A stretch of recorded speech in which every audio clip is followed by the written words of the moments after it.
Sorry for keeping you guys waiting. George, kind of an open-ended question here, but just Oh. how do you put this thing in perspective, what happened today? Well, after having 30 minutes to think about it, I'd say not scoring any points in the second half is really tough as an offense, especially when we expect ourselves to be significantly better than that. Turn the ball over 3 times to a very, very dangerous quarterback with a really good run game.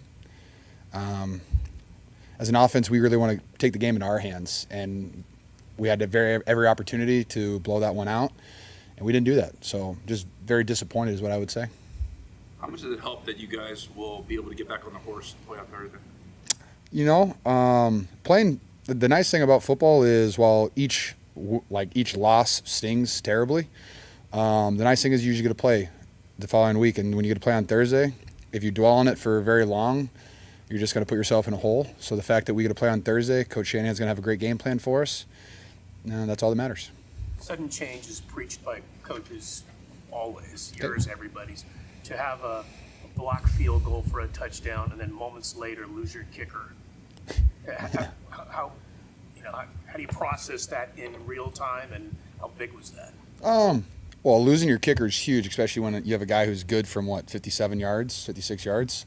So yeah, that's tough. Jake's a hell of a kicker, and when you don't have that option, and now you have to get it to the 25-yard line to kick, whatever it is, I have no idea.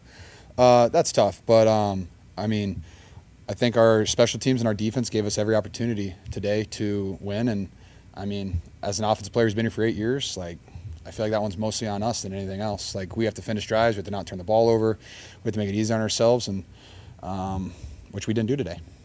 George talked about how you guys kind of lost in similar fashion, the LA Rams game, this game. Is there any doubt creeping in your mind, or you get that sense from the team's mind about being able to kind of close these games out as a team? No doubt. There's none of that.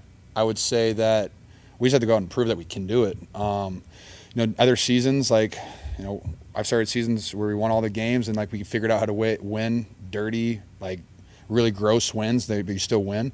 And we haven't figured out how to do that yet as a team, and we need to do that. So the only way to get better at doing that stuff is just to go out and do it, and hopefully we have an opportunity on Thursday. Hopefully it's not an ugly win. Hopefully we go up there and we play Niner football. Rob talked about not finding your identity yet as a team. Okay. And that you're a couple plays away from it. Do you feel similarly?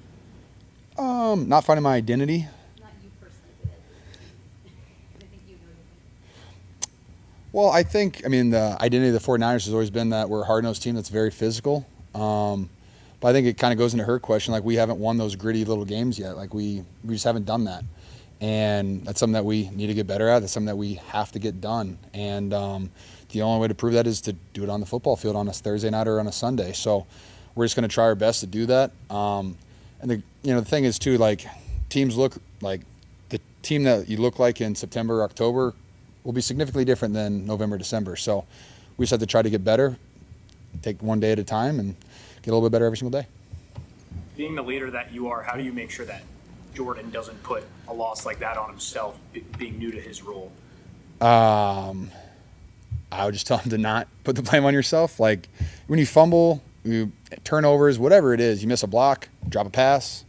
Your self-talk gets kind of tough sometimes, and so it's really good to have people around you that can pick you back up. And I think that JP is surrounded by guys that he knows that it's not his fault. We all know that it's not his fault. He's running his tail off on every single play. Hey, stuff happens. You just got to bounce back from it. You don't let things snowball. You get better the next day. There's a couple games now where you've had the first half where you've had momentum rolling in, and it looks like you guys can't get stopped. And then you come out of halftime, and it's not quite as because the momentum's different. Is there anything you can put your finger on what's going on? Is it overconfidence after the half? I wouldn't say overconfidence. I know that we didn't score any points in the second half. I don't know what our first drive was, but I feel like we were moving the ball well, the whole day. But when you end it with turnovers, it just, whether turnover on downs, interceptions, fumble, whatever it is, it's just hard to win football games when you play like that. And so, I think all we have to do is hold on to the football, run the ball really well, and we're going to be okay. All right. Thanks, guys.